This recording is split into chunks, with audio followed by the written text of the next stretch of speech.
Technology इतनी advance नहीं थी अब से 15-20 साल पहले। कोई ऐसी घटना जिसको आप आज तक नहीं भूल पा रहे हैं? और उनकी कुछ एक दिन बाद मृत्यु हो गई। हुनर तो बहुतों के हाथों में देखा है हमने इस शहर में, हुनर तो बहुतों के हाथों में देखा है हमने इस शहर में, मगर दिल में जो दर्द ए इंसानियत रखे वही असली मसीहा होता है। नमस्कार, आदाब, सत श्री अकाल।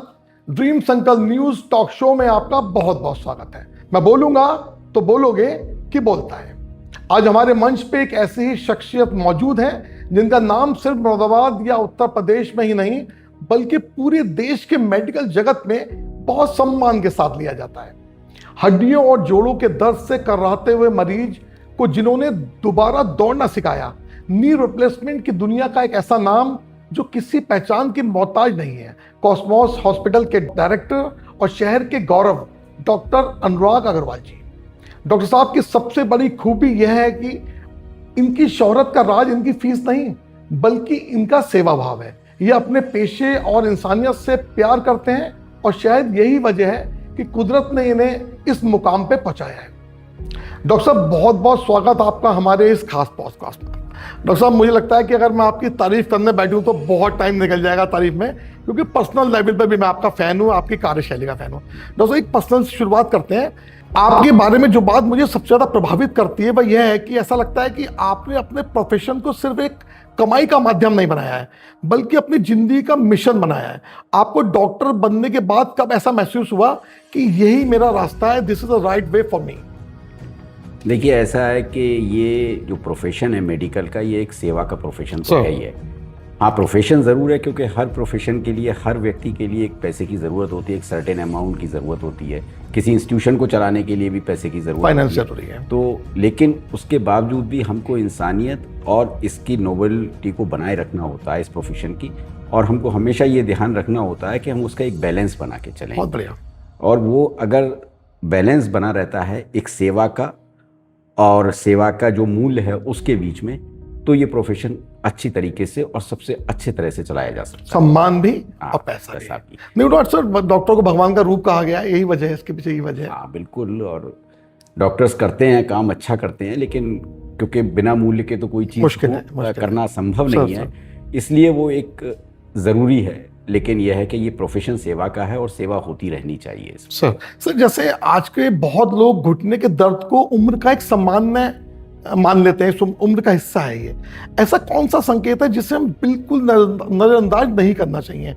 और सर, घुटने के दर्द होने पर व्यक्ति को नी रिप्लेसमेंट ही कराना पड़ता है क्या? देखिए, आपके सवाल को मैं 2-3 भागों में विभाजित करता हूँ। पहले तो आपने कहा कि लोग इसको सामान्य हिस्सा समझ लेते हैं अपने जीवन का, घुटने के दर्द को। ऐसा नहीं है। घुटनों के दर्द एक उम्र के साथ होता है। जैसे हमारी एजिंग होती है, हमारी उम्र बढ़ती है, ऐसे ही आप समझिए हमारे जॉइंट्स की भी एजिंग होती है। तो उनमें एक कार्टिलेज, एक चिकनी सतह होती है जिसमें पेन का सेंसेशन नहीं होता है। तो बढ़ती हुई उम्र के साथ वो कार्टिलेज धीरे धीरे डैमेज होने लगती है, और जब कार्टिलेज वो डैमेज होती है तो कार्टिलेज के नीचे का जो टिश्यू होता है उसको हम सब कॉन्ड्रल बोन कहते हैं अक्सर। वो जब एक्सपोज हो जाता है और आपस में रब करता है तो घुटना पेन करता है, रगड़ करता है तो घुटना पेन करता है। ये एक फिजियोलॉजी है जो कि एज के साथ हर मनुष्य के आनी है। किसी को जल्दी, किसी को बाद में, किसी को 50s में शुरू हो जाती है, किसी को 80s तक नहीं होती, किसी को बिल्कुल नहीं होती।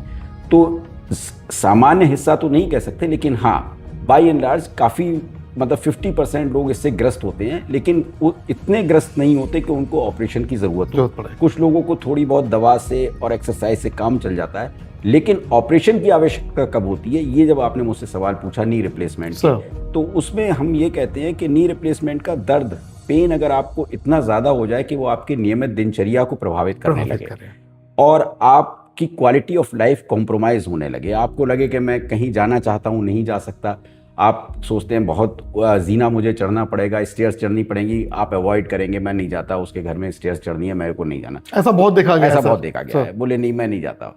तो इस तरह की जब दिनचर्या या आपको रूटीन लाइफ की दिनचर्या प्रभावित करने लगे, जैसे सुबह उठते ही आपको लगे कि मुझे अभी अपने दिनचर्या में आना है, लेकिन 5 मिनट बिस्तर पे थोड़ी देर आराम से बैठ जाऊं, फिर थोड़ा सा मैं पैर को चलाऊं और फिर मैं चलना शुरू करूं, तो इस तरह की जब चीज़ें आपके जीवन में आनी शुरू हो जाए तो ये संकेत है कि एक तो ये दवाओं से ठीक होने वाली चीज़ नहीं है, एक सर्टेन लेवल के बाद जब डिजीज़ बढ़ जाती है तो फिर ऑपरेशन ही इसका निदान है। सर जैसे मैं आपके ऐड देखता हूँ, पूरे पेज के काफ़ी आप ऐड आते हैं, कंप्यूटराइज करके आप देते हैं ऐड, ये क्या चीज़ है, क्या टेक्नोलॉजी है? कंप्यूटराइज नहीं है, रोबोटिक है। Robotics, sorry. यस, कंप्यूटराइज पहले हुआ करता था, आप सही कह रहे हैं सर। अब से 4-5 साल पहले कंप्यूटराइज टेक्निक आई थी जिसको हम नेविगेशन कहते थे सर।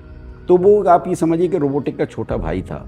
नेविगेशन के द्वारा हम ये पता करते थे कि हमारे नी जॉइंट का सही अलाइनमेंट कब होगा, जो हमको नी जॉइंट के लिए आर्टिफिशियल नी जॉइंट लगाना है उसको हमें किस एंगल पे फिट करना है, कैसे फिट करना है, वो एंगल का मेज़रमेंट और उस एंगल की सही दिशा और उसका सॉफ्ट टिश्यू का बैलेंस, ये सब हम उससे करते थे जो कि नेविगेशन था, जिसे कंप्यूटराइज टेक्निक कहते थे।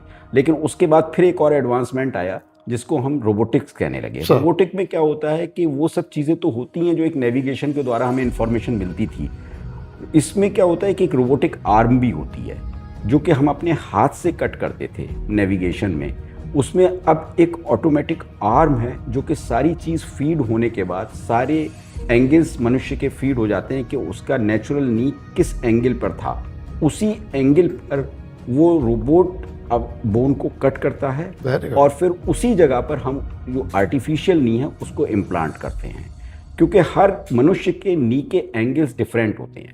आज मेरे नी का और आपके नी के जो एंगल्स हैं बॉडी के हिसाब से वो डिफरेंट होंगे। तो एक एआई के जरिए हम ये पता लगा लेते हैं कंप्यूटर ये रोबोटिक टेक्निक से कि इसका नी का एंगल जब ये नॉर्मल स्थिति में था, यानी आर्थराइटिस होने से पहले जो स्थिति थी, वो किस एंगल पे था। तो जब वो पता लग जाता है तो जो हम आर्टिफिशियल इम्प्लांट लगाते हैं, हम कोशिश करते हैं कि उसी एंगल पे जाए जो उसका नेचुरल एंगल था, जो कि एक कुदरती एंगल था। तो उससे जो है इसकी रिप्रोड्यूसिबिलिटी ऑपरेशन की, यानी कि पेशेंट को पेन बहुत कम होता है ऑपरेशन के बाद और पेशेंट को नेचुरल फीलिंग होती है और इम्प्लांट एक लंबे समय तक चलता है। बहुत बढ़िया। तो सर ये बिल्कुल लेटेस्ट टेक्नोलॉजी है या इसके ऊपर भी और चल रहा है? ये रोबोटिक बिल्कुल लेटेस्ट टेक्नोलॉजी है जिसके द्वारा मैं ऑपरेशन कर रहा हूँ। ये इससे आगे अभी कुछ नहीं आया है। तो सर ये तो मेरे ख्याल से मुरादाबाद के लिए बहुत बढ़िया गर्व का विषय है कि आप सबसे लेटेस्ट टेक्नोलॉजी पे काम कर रहे हैं। मैं सबसे लेटेस्ट टेक्नोलॉजी पे काम कर रहा हूँ और मैंने तो ये चीज़ 2 साल पहले शुरू कर दी थी। तब पूरे मुरादाबाद ही नहीं, पूरे उत्तर प्रदेश और उत्तरांचल में कोई रोबोट नहीं था, बल्कि एनसीआर में 2 रोबोट थे और मेरा robot was the 25th robot across the country। Across the country? हाँ, 2 साल पहले।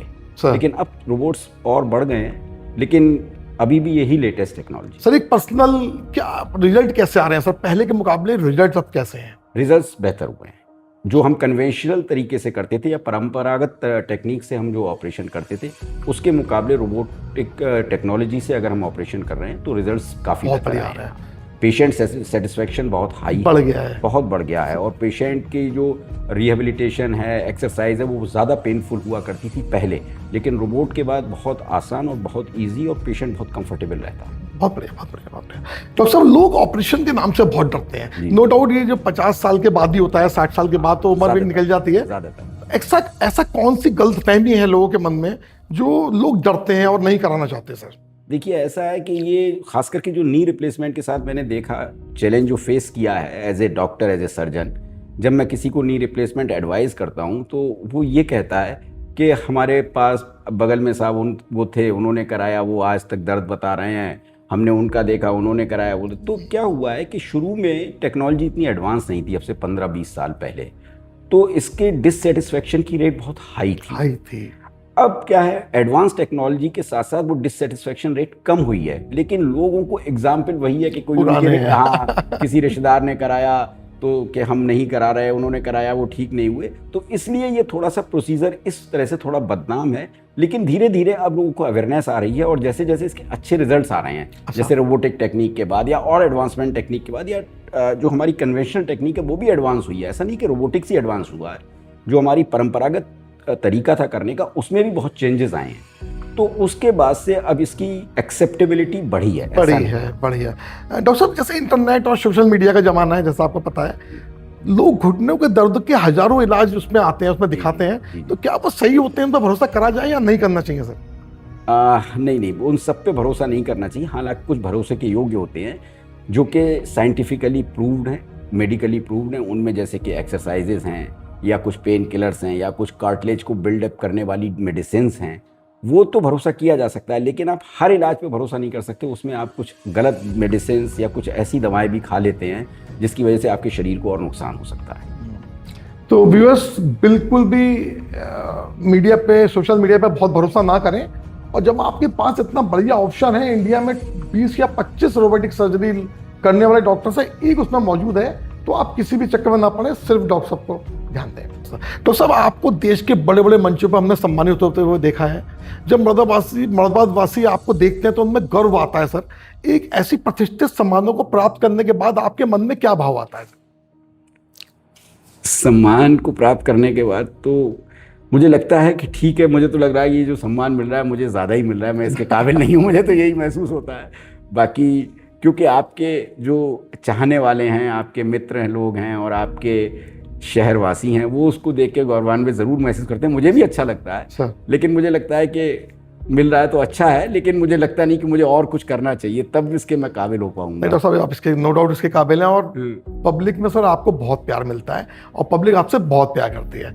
इसका अंदाजा हम लोगों को है, हम पब्लिक से रहते हैं, हम लोग पब्लिक से मिलते हैं। डॉक्टर साहब, अगर कोई युवा डॉक्टर आज अपने आप स्टार्ट करना चाहे, इसमें क्षेत्र में आना चाहे, आपको आदर्श मान के, तो उसे आप क्या कहना चाहेंगे? पैसा या पेशा पहले? पेशा पहले, पैसा अपने आप आता है। बहुत ही बढ़िया था, क्या बात है, शॉर्ट और बढ़िया डॉक्टर साहब ने जवाब दिया। डॉक्टर साहब, डॉक्टर के पास आने से पहले मरीज सिर्फ बीमारी को लेकर नहीं आता, वे अपने डर और उम्मीदों को लेकर भी आता है। एक डॉक्टर के लिए मरीज का भरोसा कितना महत्वपूर्ण है? डॉक्टर के लिए मरीज का भरोसा बहुत ज़रूरी है, क्योंकि अगर मरीज आपके पास पहले भरोसे से नहीं आ रहा है तो वो 50% तो ये मान के चलता है पता नहीं मैं ठीक होऊंगा कि नहीं होऊंगा। तो उसका भरोसा आपके आने से पहले अगर आप पर है तो ये बहुत ही अच्छी बात है, वो तो उससे अच्छी कोई चीज़ ही नहीं हो सकती। लेकिन अगर उसका भरोसा आपसे पहले से पहला एक्सपोजर है उसका आपसे, उसको कोई आपका फीडबैक नहीं जानता, तो फिर आपको ओपीडी में उसको इतना तो भरोसा दिलाना चाहिए कि मैं डॉक्टर साहब जो मेरा ऑपरेशन करेंगे मैं ठीक होके जाऊंगा। अगर उसको ये भरोसा नहीं हुआ तो अच्छे रिजल्ट के बावजूद भी उसके मन में थोड़ा सा कुछ ना कुछ रह जाता है कि नहीं अभी कुछ और बेहतर हो सकता था। तो मतलब ये बहुत जरूरी चीज़ है, बहुत डॉक्टर साहब आपके कैरियर में बहुत आपने ऑपरेशन करे, बहुत घटनाएं रही होंगी, कोई ऐसी घटना जिसको आप आज तक नहीं भूल पा रहे हैं, पॉजिटिव और नेगेटिव कुछ भी? हाँ देखिए, घटनाएं तो ऐसी बहुत सारी हुई हैं, एक स्पेसिफिक तो मुझे कोई याद नहीं आ रही, लेकिन मुझे ये है कि कभी कभी सभी से कॉम्प्लिकेशन भी होते हैं मेडिकल साइड में, और उसका रीज़न हमेशा डॉक्टर नहीं होता, उसके बहुत सारे कारण होते हैं। सर्जन नहीं होता, उसके कारण मरीज की फिटनेस होती है, एज होती है। जैसे कि मुझे याद नहीं आ रहा, लेकिन एक आध ऐसा मतलब घटना हुई है, जैसे कि बहुत उम्र दराज कोई पेशेंट हैं, उनका ऑपरेशन के लिए हमने हाई रिस्क बताया, उनके फ्रैक्चर हो गया है, मान लीजिए उनकी एज शायद ऐसे 80 या 90s में कुछ रही, और हमने उनका ऑपरेशन किया। हमने कहा कि देखिए ऐसा है कि ऑपरेशन के समय भी इनकी मृत्यु हो सकती है, उसके बावजूद भी घर वाले तैयार हो जाते हैं। और एक बार ऐसा हुआ भी है कि ऑपरेशन किया हमने, उनको समझाया भी था कि इनको ऑपरेशन के दौरान या ऑपरेशन के बाद मृत्यु हो सकती है, और उनकी कुछ एक दिन बाद मृत्यु हो गई। Very bad. लेकिन उस परिवार ने कोई शिकायत नहीं की, और बल्कि बड़े उससे अच्छे तरीके से उन्होंने कहा नहीं डॉक्टर साहब, हम आपका पूरा बिल भी देके जाएंगे, आपने पूरी मेहनत की है। फिर मैंने ही मुझे ही अच्छा नहीं लगा, तो मैंने बहुत उनका मैसिव डिस्काउंट करके, मतलब जो कि मिनिमम सा खर्चा होता है उस पर उनको मैंने डिस्चार्ज कर दिया। तो उन्होंने कहा हमने तो आपसे बोला नहीं डॉक्टर साहब। तो मैंने कहा नहीं आपने बोला नहीं, लेकिन मुझे अच्छा नहीं लगा। तो ऐसे लोग भी हैं, और कुछ ऐसे लोग भी हैं जो कि इसमें बड़ी झगड़े भी हो जाते हैं, लड़ाई करते हैं, शोर मचाते हैं, जानते हुए कि हमारा मरीज़ इस तरह का था, उसकी कंडीशन इस तरह की थी। तो मेरे कहने का मतलब, मेरे आपके द्वारा सिर्फ यही संदेश देना चाहता हूँ कि जो डॉक्टर कहे उस बात को समझें। और अगर एक बार आपने हाँ कर दी है किसी चीज़ पे, आपका पेशेंट हाई रिस्क है या लो रिस्क है, जो भी है, हाई रिस्क पे अगर आपने हाँ कर दी है तो आप वो चीज़ याद रखें कि डॉक्टर साहब ने हमको ये बोला था और ये हुआ है। तो उससे क्या है कि एक अच्छा वातावरण बना रहता है, और डॉक्टर को आगे उस तरह के हाई रिस्क पेशेंट देने में कभी डर नहीं लगता। नहीं तो क्या है कि एक ऐसा मैसेज चला जाता है, तो उससे नुकसान, कुछ लोग होते हैं, चंद लोग ऐसे होते हैं जो इस तरह करते हैं, लेकिन नुकसान पूरी सोसाइटी का होता है, पूरे समाज का होता है। डॉक्टर हाई रिस्क पेशेंट्स को अवॉइड करना चाहता है। तो ये सब चीजें हैं। मुझे लगता है कोई डॉक्टर नहीं चाहता कि उसका पेशेंट खराब कोई हो, नहीं चाहता। ऐसा कोई नहीं चाहता। और ये मेडिकल साइंस है, इसमें 2+2 4 नहीं होता, हमेशा कभी 5 भी होता है कि हमें अनएक्सपेक्टेड से ज्यादा अच्छे रिजल्ट मिल जाते हैं। हाँ, ऐसा लगता है कि पेशेंट हमारे पास बिल्कुल ऐसा आया जिसकी कोई उम्मीद नहीं थी और अच्छा होकर जाता है, और कभी कभी 2+2 3 भी हो जाता है। तो 3 को आपको समझना चाहिए और उसको एक्सेप्ट भी करना। ठीक है। तो सर, कॉस्मोस हॉस्पिटल आज शहर और आसपास के जिलों के लिए एक बहुत बड़ी उम्मीद की किरण है। इस सफर को जब आप पीछे मुड़कर देखते हैं तो दिल में सबसे ज्यादा सुकून देने वाला कौन सा पल रहता है सर? कॉस्मोस हॉस्पिटल, आप जो जैसे आपने कहा, मैं भी ऐसे सुनता रहता हूँ। मैं ये तो नहीं मानता कि ये सबसे बड़ा हॉस्पिटल और सबसे अच्छा है। हो सकता है शायद आपकी नज़र में हो, तो जनता की नज़र में भी होगा। जी सर। लेकिन आपने जो ये पूछा कि कौन सी ऐसी चीज़ है जिसको आप क्या पूछा सवाल में? सर, मेरा क्वेश्चन है, जब ऐसे कौन सा पल है जिसको आपको बहुत सुकून देता है कि मैंने ये कॉस्मोस बना के बहुत अच्छा किया? हाँ, देखिए, जब मैंने कॉस्मोस बनाया था उससे पहले मैंने प्राइवेट प्रैक्टिस कर रहा था अपना। मेरा छोटा सा नर्सिंग होम था सर, और वहाँ पे मैं बड़ा कंपेशनेट था हर चीज़ के लिए। पेशेंट आया, मैंने उस पर पैसे कम हुए, मैंने कहा ठीक है कोई बात नहीं, मैं इतने में कर दूंगा।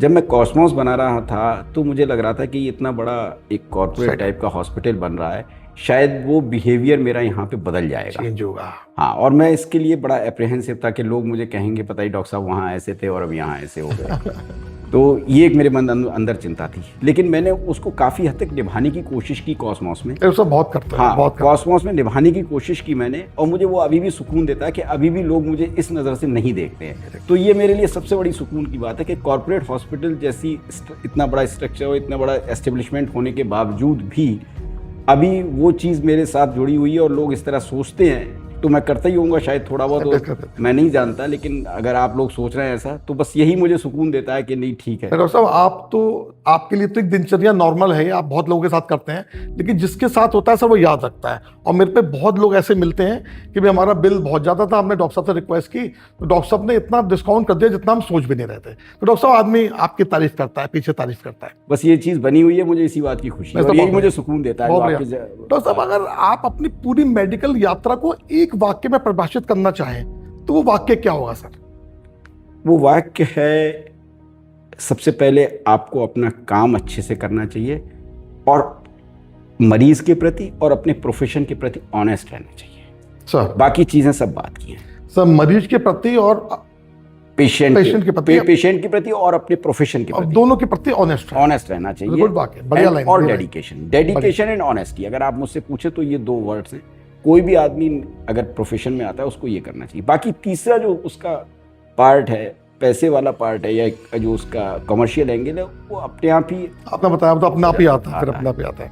डॉक्टर साहब, आजकल 20 साल के 25 साल के युवा घंटों लैपटॉप पे, फोन पे बैठे रहते हैं। स्पाइन और हड्डियों की बीमारी से बचने के लिए आप उन्हें ऐसे कौन से 3 गोल्डन रूल्स बताना चाहते हैं? देखिए, आपने सही कहा कि आजकल जो युवा है ज़्यादातर कुछ उनके वर्क कल्चर ही ऐसा हो गया है कि आपको लैपटॉप पे काम करना है, आप उसे अवॉइड भी नहीं कर सकते। तो उसमें 3 रूल तो यही है कि अगर आप बहुत लॉन्ग आवर्स तक बैठे हुए हैं तो कंटिन्यूस ना बैठे रहें सर, थोड़ा थोड़ा उसके बीच में पॉज लें, थोड़ा चहलकदमी करें, थोड़ा बाहर जाएं, अंदर जाएं रूम के, थोड़ा अपने बॉडी को रिलैक्स करें, स्ट्रेचिंग एक्सरसाइज कर लें 1-8 मिनट के लिए, और फिर आके काम शुरू करें। नंबर 1। नंबर 2, इस काम के बाद जो भी आपके वर्किंग आवर्स हैं उसमें ज़रूर समय निकालें एक्सरसाइज करने का। ये दूसरा गोल्डन रूल है। और तीसरा ये है कि अपनी डाइट को उसी तरह ऑप्टिमाइज कर लें। अगर आप बहुत ज़्यादा कैलोरी बर्न नहीं कर रहे हैं तो फिर आप बहुत ज़्यादा हाई कार्बोहाइड्रेट डाइट और जंक फूड इसको अवॉइड करें, क्योंकि एक तो आप वैसे ही ऑलरेडी सेडेंटरी हैं, उसके बावजूद आप बर्न भी नहीं कर रहे हैं, और उसके बाद आप इस तरह का फूड हैबिट्स हैं आपकी, तो इनको ऑप्टिमाइज करना है आपको। तो 3 चीज़ें हो गई कि बीच बीच में लॉन्ग आवर्स के बीच में आपको उठना है, दूसरे आपको नियमित एक्सरसाइज करनी है, तीसरे आपको अपनी फूड हैबिट्स को ऑप्टिमाइज करना। 3 चीज़ें हो गई, तीनों गोल्डन, बहुत जरूरी चीज़। और ये तो मुझे लगता है कि लोगों को बड़ा फायदा पहुंचाएगी सर, आपने बताया। सर, लोग घुटने के दर्द में चूना खाते हैं, तेल की मालिश कराते हैं, पेन किलर्स लेते हैं, तो सर ये क्या चीज़ है, सही है या खतरनाक है? चूना खाने का तो मुझे नहीं कर आइडिया, लेकिन पेन किलर्स खाते हैं उससे पेन कम होता है, और मालिश कराने से सूदिंग इफेक्ट आता है, लेकिन ये चीज़ें परमानेंट नहीं है। अभी अगर पेन आपका बहुत हल्का है, माइल्ड है, तो एक्सरसाइज करिए, माइल्ड पेन किलर खाइए, और वैसे पेन किलर खाइए जिनका आपके बॉडी पे इफेक्ट ना हो, किडनी पे इफेक्ट ना करें। और अगर इन सब के बावजूद भी अगर आपका दर्द ठीक नहीं होता तो फिर मैंने बताया परमानेंट सोल्यूशन तो आपका ऑपरेशन ही है। तो सर ऐसी कौन सी हम चीजें अपनी डाइट में शामिल करें जिससे हमारी हड्डियां मजबूत हो जाएं और सर लॉन्ग लाइफ चले? देखिए, डाइट में कैल्शियम रिच डाइट सबसे इम्पॉर्टेंट है। मिल्क और मिल्क प्रोडक्ट लें, सर उसके बाद प्रोटीन्स लें, जैसे कि एग्स लें, दालें वगैरह खाएं। दूसरे सब इन डाइट के अलावा सबसे इम्पॉर्टेंट चीज़ है नियमित एक्सरसाइज, नियमित व्यायाम। उससे आपकी हड्डियां मजबूत रहती हैं। सर बॉडी के अंदर जो हड्डी के अंदर कैल्शियम जाने की जो फिजियोलॉजी है वो एक्सरसाइज से प्रमोट होती है, एनहांस होती है। तो जो कैल्शियम है वो बोन के अंदर घुसता है। तो ये मेन चीज़ें हैं, इन पे आप ध्यान दें। हाई प्रोटीन डाइट और नियमित एक्सरसाइज, ये सब। डॉक्टर साहब ने बिल्कुल सही बताया, अगर आप हाई प्रोटीन लेते हैं और अच्छी डाइट लेते हैं तो अपनी हड्डियां आपकी मजबूत हो जाएंगी, तो ये प्रॉब्लम से आप काफ़ी टाइम तक बच सकते हैं। डॉक्टर साहब, आमतौर पे देखा है महिलाओं को गठिया की बीमारी बहुत देखने को मिलती है। क्या गठिया रोग का सफल इलाज आज संभव है मर्दाबाद में? देखिए, गठिया, इस पे मैं आपके कम से कम 3 मिनट प्लीज सर, प्लीज। ये बहुत इंपॉर्टेंट क्वेश्चन है। बहुत इंपॉर्टेंट क्वेश्चन है। गठिया एक बड़ा वेग सा टर्म है सर। गठिया, हम किसी भी जॉइंट पेन को गठिया कहते हैं और वो सही भी कहते हैं। आर्थराइटिस, लेकिन आर्थराइटिस कई तरह की होती है। एक तो जो हम नी पेन की आर्थराइटिस की बात कर रहे हैं, जो एज के साथ होती है, उसको हम ऑस्टियो आर्थराइटिस कहते हैं सर। वो एक अलग कैटेगरी है। एक बाकी आर्थराइटिस की एक अलग कैटेगरी होती है जिसमें रिमेटाइड आर्थराइटिस है, एंकाइलोजिंग आर्थराइटिस है और तरह तरह के बहुत सारे नाम, मेडिकल नाम हैं। तो वो आर्थराइटिस जो है एक तरीके से कोई ऑटो इम्यून डिजीज़ की तरह होती है, जो हमारे शरीर में जिस तरह के कुछ जीन्स हैं या कुछ तरह के ऑटो इम्यून कॉम्प्लेक्स बनते हैं, उनकी वजह से होती है। तो वो जो आर्थराइटिस की जो एक कैटेगरी है, हालांकि वो उसकी परसेंटेज कम है सर, लेकिन उसके लिए तो आपको रेगुलर मेडिसिन खाना ज़रूरी है सर। उसका और कोई ट्रीटमेंट नहीं है। और जो ऑस्टियो आर्थराइटिस है, जो एज के साथ आर्थराइटिस हो रही है, जैसे कि जिसका पहले मैंने जिक्र किया कि 50 साल के बाद इस तरह की होती है, तो आजकल वो एक उसके पेशेंट देखने को ज़्यादा इसलिए मिलते हैं कि हमारी जो लाइफ एक्सपेक्टेंसी है वो बढ़ गई है। पहले क्या था कि भाई जो अब हमारे देश की एवरेज एज जो है 72 ईयर्स हो गई है आज के टाइम में, जो पहले कभी 55 साल हुआ करती थी। तो इसका मतलब यह है कि अब मनुष्य ज़्यादा जिंदा रह रहा है, ज़्यादा समय तक जीवित है, तो एज रिलेटेड चीज़ें उसे आएंगी, तो उनकी परसेंटेज हाई होगी, बढ़ेगी। तो एक तो वो वजह है। तो जो वैसी आर्थराइटिस है, जो ऑस्टियो आर्थराइटिस के अलावा जो आर्थराइटिस है, जैसे मैंने पहले कहा, उसको तो आपको मेडिसिन की रेगुलर ज़रूरत पड़ती है और आपको ऑलमोस्ट लाइफ लॉन्ग खानी पड़ती है। लेकिन जो ये ऑस्टियो आर्थराइटिस है, इसके बचाव के लिए आप 2-3 चीज़ें हैं। एक तो आप किसी जैसे हार्ड सरफेस पे, ज़मीन पे बैठने की हैबिट को कम कर दें। अगर आपको थोड़ा थोड़ा पेन शुरू हो रहा है तो जैसे स्क्वैट करना होता है, जैसे इंडियन टॉयलेट यूज़ करते हैं, वो हैबिट आपको छोड़ देनी चाहिए। स्टेयर्स अवॉइड करनी चाहिए, मतलब अगर जहाँ लिफ्ट है आप लिफ्ट का इस्तेमाल करें। और पालथी मार के जैसे बैठते हैं, बहुत से लोग कहते हैं हम योगा करते हैं, पालथी मारते हैं सब, लेकिन घुटनों में दर्द शुरू हो गया है और पालथी नहीं मारेंगे तो हम बिल्कुल बेकार हो जाएंगे। मैं उनसे कहता हूँ नहीं, अब आपको पेन शुरू हो गया है, आप 50-60 जिस भी एज ग्रुप में हैं, अब आप इसको छोड़ दीजिए। क्योंकि अगर आप ये कंटिन्यूस पालथी लगाते रहेंगे या इंडियन टॉयलेट यूज़ करते रहेंगे तो ये जो वियर टियर है कार्टिलेज का, ये और बढ़ेगा। हाँ, तो उसको फिर उस वक्त रोक देना चाहिए। तो ये सब चीज़ों का प्रिकॉशन रख के हम जो ऑस्टियो आर्थराइटिस है उसको थोड़ा बचा सकते हैं। हाँ, वो हो सकता है कि लिमिटेड रहे, आपका दवा से ही काम चल जाए, आपको ऑपरेशन की। मुझे लगता है ये बहुत बढ़िया आपने जानकारी दी। लोग इसमें अवेयर नहीं है, लोग जानबूझ के चौकी मार के बैठते हैं ताकि हमें आराम मिलेगा। तो सर थोड़ा सा एक बात पे मैं कंफ्यूज हूँ। आपने बताया कि आजकल एज 72 ईयर्स हो गई है, पहले 55 थी, 55 जबकि पहले इतना अच्छा खाना था, रहना सहना था, मोबाइल नहीं था, और आज ये सब कुछ लोग यूज कर रहे हैं। ठीक है, लेकिन पहले इलाज भी नहीं थे सर। जैसे कि कार्डियक डिजीज का कितनी आप देखते हैं, एंजियोग्राफी, एंजियोप्लास्टी हो जाती है तो उससे एक लाइफ एक्सपेक्टेंसी बढ़ रही है। डायबिटीज जल्दी ही डिटेक्ट हो जाती है, तो अवेयरनेस बढ़ी है, उससे लाइफ एक्सपेक्टेंसी भी बढ़ी है। अच्छा, इसलिए सर दोस्तों, नी रिप्लेसमेंट की कब जरूरत पड़ती है? क्या प्रत्यारोपण से पहले हम ये दवाइयों से भी इसका इलाज संभव कर सकते हैं? हाँ, दवाओं से देखिए किसी हद तक, जैसे मैंने पिछले अपने आपके सवाल का जवाब दिया था, हाँ, मैं बताया था। हाँ, कि जैसे दवाओं से एक सर्टेन लिमिट तक कर सकते हैं, लेकिन अगर आपको रोज दवा खानी पड़ रही है सर, आप प्रतिदिन आपको कहते हैं कि हमें दर्द की गोली खानी पड़ती है, हमारा काम नहीं चलता, तो फिर आपको नी रिप्लेसमेंट करा लेना चाहिए। क्योंकि प्रतिदिन दवा खाने से आपके बहुत सारी जैसे किडनी है, लिवर है, इन पे इफेक्ट आने लगता है। सर हड्डियां कमजोर होने के शुरुआती लक्षण क्या होते हैं? आजकल देखने को मिल रहा है कि जरा सा पैर मुड़ने में हड्डियां टूट जाती हैं। आखिर उम्र से पहले हड्डियां जवाब क्यों दे रही हैं? देखिए, हड्डियां कमज़ोर होने के शुरुआती लक्षण तो ऐसे बहुत ज़्यादा एविडेंट नहीं होते, लेकिन हाँ, पेन वगैरह शुरू हो जाता है। विटामिन डी आजकल बहुत कम है। विटामिन डी की डेफिशिएंसी हमारे देश में ज़्यादा है, और इसमें खाने पीने से ज़्यादा हमारे देश का जो कॉन्स्टिट्यूशनल वो है, इशू है, क्योंकि इस रेस में थोड़ा सा कम है विटामिन डी। तो एक तो आपको अपना रेगुलर विटामिन डी चेक कराना चाहिए और उसको रिप्लेनिश करते रहना चाहिए। दूसरी, आपने कहा कि छोटी सी चीज़ से फ्रैक्चर हो जाता है, तो फ्रैक्चर का तो पैथोलॉजी ये है कि वो एंगल है, किस एंगल पे आपका पैर मुड़ता है। तो कभी छोटे चोट से भी फ्रैक्चर हो जाता है और कभी कभी बड़े बड़े एक्सीडेंट के बाद भी फ्रैक्चर नहीं होता। तीसरी चीज़ ये है कि हड्डियां मजबूत करने के लिए हमें क्या करना चाहिए। हड्डियां मजबूत करने के लिए देखिए, एक ऑस्टियोपोरोसिस की एक एज होती है। मेल में, आदमी में, पुरुषों में ऑस्टियोपोरोसिस थोड़ी देर से होती है, लेकिन महिलाओं में ऑस्टियोपोरोसिस जल्दी शुरू हो जाती है। जब उनका मेनोपॉज हो जाता है तो उनकी बॉडी में ऐसे हार्मोनल चेंजेस आते हैं जिसकी वजह से उनकी हड्डियां कमज़ोर होने लगती हैं। तो विशेषकर महिलाएं जो 45 साल के एज से ऊपर की महिलाएं हैं, उनको ये ध्यान रखना चाहिए कि उनको अपना ऑस्टियोपोरोसिस पे नज़र रखनी चाहिए और उनको उसका ट्रीटमेंट लेना चाहिए। पुरुषों के लिए तो 70 साल तक भी कोई दिक्कत नहीं है, लेकिन महिलाओं को इस पे बहुत ज़्यादा जोर देना चाहिए। और अगर बहुत ज़्यादा वीक हो जाती हैं हड्डियाँ, तो फिर फ्रैक्चर्स की संभावनाएं बहुत बढ़ जाती हैं। हाँ, छोटी सी जो पैर उनका मुड़ जाएगा तो फ्रैक्चर हो जाएगा, या फ्रैक्चर नेक फीमर होता है जिसे हम कूल्हे का फ्रैक्चर कहते हैं। ये ऑस्टियोपोरोटिक पेशेंट्स में बहुत कॉमन है, और महिलाओं में और भी ज़्यादा इसलिए कॉमन है क्योंकि उनकी जो ऑस्टियोपोरोसिस है उसको वो डिटेक्ट नहीं कर पाते। 45 साल की उम्र से उनकी ऑस्टियोपोरोसिस शुरू हो जाती है। हाँ, जिसको हम वो डिटेक्ट नहीं करते और ट्रीट नहीं होता समय से, तो फिर उसमें इस तरह का इंसिडेंस बढ़ जाता है। सर महिलाओं के लिए बहुत अच्छी जानकारी है ये।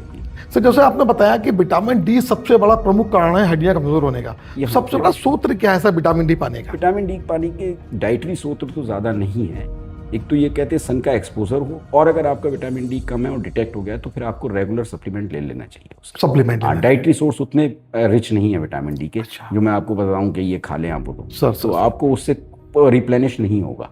बहुत बढ़िया। सन का एक्सपोजर और सप्लीमेंट। सर हाँ, यही सुना हमने कि सूरज की रोशनी से बॉडी में विटामिन डी बढ़ता है। जब पता चला कि आप आने वाले हैं तो डॉक्टर साहब मेरे पे सवालों के ढेर लग गए कि डॉक्टर से पूछना है, डॉक्टर से पूछना है। डॉक्टर साहब एक छोटा सा रैपिड फायर राउंड हमारी टीम ने तैयार करा है आपके लिए, तो बहुत शॉर्ट सा जवाब देना है आपको। डॉक्टर अनुराग अग्रवाल के लिए सबसे बड़ी कमाई क्या है? बैंक बैलेंस या मरीज के चेहरे की मुस्कान? मरीज के चेहरे की मुस्कान। क्या बात है सर, मुझे आपसे ये उम्मीद थी सर। अगर कोई बहुत गरीब व्यक्ति आपके पास आए और उसके पास ऑपरेशन के पैसे ना हो, तो डॉक्टर साहब का पहला रिएक्शन क्या होगा? पहला रिएक्शन मुझे होगा कि मैं इसकी कैसे मदद कर सकूं। अगर हो सकती है, मेरे संभव है उस पे थोड़े कम पैसे हैं या इतने हैं कि खर्चे में उसका काम चल जाए, तो मैं कोशिश करता हूं कि उसका काम हो जाना चाहिए। बहुत बढ़िया सर, बहुत बढ़िया। यही सच बात है जो आपको सबसे अलग बनाती है। मुरादाबाद के मरीजों के लिए एक लाइन में आप क्या मैसेज देना चाहते हैं? मरीजों के लिए, अपने मरीजों के लिए मैं ये मैसेज देना चाहता हूँ कि कोई भी आपका लक्षण, अगर विशेषकर क्योंकि मैं ऑर्थोपेडिक सर्जन हूँ तो हड्डियों से संबंधित ही बात करूँगा, कोई भी लक्षण आपको कहीं भी पेन है या कुछ है तो उसको इग्नोर ना करें। उसको समय रहते डॉक्टर स्पेशलिस्ट को ज़रूर दिखा लें, क्योंकि हो सकता है कि उसमें कोई ऐसी हिडन चीज़ हो जो कि ना पकड़ में आ रही हो, बाद में बड़ा रूप ले ले। सर जनरली सुबह उठते ही सबसे पहले आदमी क्या चीज़ लेनी चाहिए आदमी को?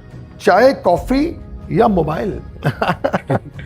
वैसे तो आजकल लोग मोबाइल सर कभी कभी तो मैं भी ले लेता हूँ, लेकिन वैसे मेरी प्रेफरेंस चाय रहती है, कॉफ़ी कम पीता हूँ। सर घुटनों के लिए सबसे अच्छी चीज़ क्या है? चलना, वॉक या जिम? जिम उतनी अच्छी चीज़ नहीं है, चलना है अच्छी चीज़। जिम में क्या है कि कुछ एक्सरसाइज तो ठीक है, लेकिन कुछ एक्सरसाइज जैसे कि स्क्वाट करना है या नीज को बहुत बेंड करना है, वो घुटनों के लिए अच्छी नहीं है। मतलब अच्छी इन द सेंस कि जिनको पेन है उनको नहीं करनी चाहिए, उनको वॉक पे ज़्यादा एम्फेसिस देनी। कितना देर वॉक सर, कितना टाइम? वॉक 20 मिनट तो मिनिमम करना चाहिए। 20 मिनट वॉक तो इम्पोर्टेंट है। सर घुटने का दर्द अगर किसी को स्टार्ट हो गया है तो आराम ज़्यादा अच्छा है या एक्सरसाइज करना ज़्यादा अच्छा है? नहीं, कुछ जो डॉक्टर बताता है वो एक्सरसाइज करना, अपने मन से कोई एक्सरसाइज ना करें सर, और वही करनी चाहिए। आराम से तो बहुत उसको लाभ नहीं होगा, लेकिन एक्सरसाइज जो डॉक्टर्स के द्वारा बताई हुई एक्सरसाइज है उनको करना जरूरी है। सर एक बड़ा इंपॉर्टेंट क्वेश्चन आया है, एक ऐसी आदत जो हर 50 साल प्लस व्यक्ति को आज ही शुरू कर देनी चाहिए। नियमित व्यायाम और वॉक। बहुत बढ़िया। और सर ऐसी कोई आदत जो आज ही छोड़ देनी चाहिए आपका पॉडकास्ट देखने के बाद? आलस। सर मरीजों की सबसे बड़ी आम गलती जो सब मरीज करते हैं, ऐसी कौन सी गलती है सर? आम गलती सबसे बड़ी ये है कि वो स्पेशलिस्ट को नहीं दिखाने जाते सर। सबसे कोशिश करते रहते हैं कि मैं कोई बगल के किसी डॉक्टर, छोटे डॉक्टर से दिखा लूं, पूरी तरह इन्वेस्टिगेट नहीं कराते। बस दिखाइए ज़रूर, उनका भी रोल है जो आपके पास में डॉक्टर हैं, लेकिन एक बार स्पेशलिस्ट की राय ज़रूर ले लीजिए। उसके बाद वो अगर कह दे कि आपको कोई दिक्कत नहीं है, छोटी मोटी चीज़ है, तो आप फिर अपना कहीं भी इलाज को जारी रख सकते हैं। लेकिन एक बार कोई भी सिम्टम आने के बाद एक बार स्पेशलिस्ट को दिखाना चाहिए। मुझे लगता है ये व्यूअर्स को लिए बहुत इंपॉर्टेंट चीज़ है। किसी को भी कोई प्रॉब्लम स्टार्ट होती है तो डॉक्टर साहब सही कह रहे हैं, कुछ हिडन चीज़ें ऐसी होती हैं जो नहीं महसूस होती, वो सिर्फ स्पेशलिस्ट ही देख सकता है। तो प्लीज़ डॉक्टर साहब की बात को मानिए। डॉक्टर साहब क्या वजन, दिनचर्या, गलत पोस्चर और व्यायाम की तीनों कमी घुटनों को प्रभावित करती हैं? वजन करता है, वजन करता है। व्यायाम की कमी इतना प्रभावित नहीं करती है। और दिनचर्या में वही, जैसे मैंने बताया, अगर आपको पेन शुरू हो गया है तो वो आपको नी को बेंड करने वाली जितनी भी एक्सरसाइजेज हैं वो बंद कर देनी चाहिए। सर तो सब जैसे मैंने बताया आपको, जब पता चला मेरे व्यूअर्स को कि आप आने वाले हैं तो प्रश्नों का हम पे झड़ी लग गई। कुछ हमने प्रश्न उसमें चूज करे हैं सर आपके लिए। यश भारद्वाज जी पूछ रहे हैं सर, ये एमडी से, नी रिप्लेसमेंट के बाद व्यक्ति समान जिंदगी कितने टाइम बाद जीनी शुरू कर सकता है? सामान्य जिंदगी मतलब बिल्कुल, अगर रूटीन जैसे उसको पता ही नहीं लगे कि मेरा नी रिप्लेसमेंट हुआ है, 25 दिन से 1 महीने के बाद वो बिल्कुल नॉर्मल हो जाता है। बिल्कुल नॉर्मल हो जाता है, मतलब उसको कोई स्टिक नहीं रहती, कुछ नहीं रहती, और वो मतलब अपने फंक्शन अटेंड करना है, बाहर जाना है, सब कुछ शुरू कर सकता है। स्टेयर्स चढ़ना है, हाँ स्टेयर्स चढ़ना है, ट्रैवलिंग करना है। सामान्य जिंदगी से मैं इनका यही मतलब समझ रहा हूँ, यही मतलब है कि किसी को पता ही नहीं लगे कि इनका नी रिप्लेसमेंट हो चुका है, तो वो लगभग 1 महीना लगा। आई थिंक तो बहुत छोटा टाइम।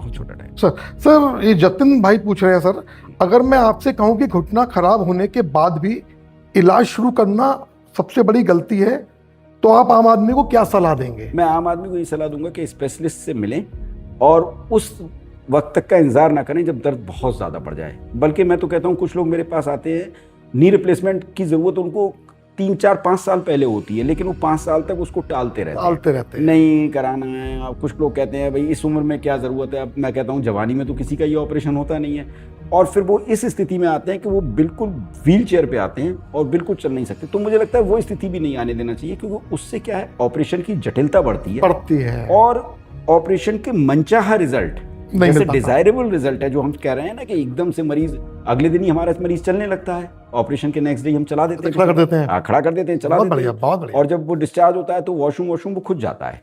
तो लेकिन वो डिजायरेबल रिजल्ट नहीं मिल पाते, तो हमको अच्छा नहीं लगता। हम उनसे कहते हैं कि अगर आपने आज कराया, अगर आप 5 साल तक आपने दर्द भी इसका झेला, अगर आप इसको 2-3 साल पहले करा लेते तो आपका डिजायरेबल रिजल्ट आता, कम जटिल ऑपरेशन होता। हाँ, तो मैं ये चाहता हूँ, अगर लगता है कि आवश्यकता है ऑपरेशन की तो बहुत डिले ना करें। इलेक्टिव सर्जरी है, मैं ये नहीं कह रहा कि आज आपको लग रहा है तो आप कल ही करा लें, महीना, 2 महीना, 6 महीना, साल भर, लेकिन ये नहीं कि 5-5 साल। आपको 5 साल पहले एडवाइस किया गया नी रिप्लेसमेंट और आप 5-7 साल बाद आ रहे हैं कराने। कष्ट भी सहो, उसके बाद फिर कॉम्प्लिकेटेड भी सर्जरी हो जाती है, उससे क्या फायदा? मुझे लगता है बहुत बढ़िया। दोस्तों मुझे लगता है ये आंसर आप काफी बार दे चुके हैं, लेकिन फिर भी इनका क्यूरियोसिटी थोड़ी दूर कर दीजिए। क्या हर घुटने का दर्द घुटना खराब होने का संकेत होता है, और सबसे बड़ा संकेत क्या है घुटना खराब होने का? नहीं, हर घुटने का दर्द घुटना खराब होने का संकेत नहीं होता। उसमें बहुत सारी और ऐसी चीजें होती हैं। इनका घुटना खराब होने से मतलब मैं आर्थराइटिस से समझ रहा हूँ, वही होगा सर? नहीं, ऐसा नहीं है। घुटने में और बहुत सारी चीजें होती हैं, कार्टिलेज के अलावा लिगामेंट्स होते हैं, मेनिस्कस होते हैं, उनके भी पेन होते हैं, तो वो घुटना खराब होने का संकेत नहीं है। तो उसको स्पेशलिस्ट देखेगा, MRI, CT और जो एक्सरेज करा के, और उसके बाद उसका फैसला होता है कि उसको क्या करना चाहिए। दोस्तों मुझे लगता है कि बहुत सफल हमारा पॉडकास्ट रहा, और इतना आपसे ज्ञान मिला हमें आज, लगता है कि आप ज्ञान के भंडार हैं सर, आपको नॉलेज है, जबरदस्त नॉलेज है। डॉक्टर साहब अंत बिल्कुल लास्ट क्वेश्चन, अगर मुरादाबाद का कोई व्यक्ति अभी घुटनों के दर्द से परेशान होकर ये पॉडकास्ट देख रहा है जी, तो आप उसे सिर्फ एक सलाह क्या देना चाहेंगे? अगर घुटनों से दर्द है उसको और वो पॉडकास्ट देख रहा है, तो मेरी राय है कि आपके जो भी निकट के स्पेशलिस्ट हैं ऑर्थोपेडिक्स के, आप उनके पास जरूर जाएं और उनको दिखाएं। सर बहुत बढ़िया रहा सर, और आपने सबसे बार बार यही निवेदन कर रहे हैं, डॉक्टर साहब भी सबसे यही कह रहे हैं कि किसी भी दर्द को मामूली ना समझें और एक बार अच्छे स्पेशलिस्ट से राय जरूर लें। मुझे लगता है सर आज का पॉडकास्ट बहुत सफल रहा सर। एक छोटा सा ये मोमेंट तो हमारी टीम की तरफ से, ताकि आप हमें याद रखें और ना भूल पाएं। बहुत बहुत धन्यवाद।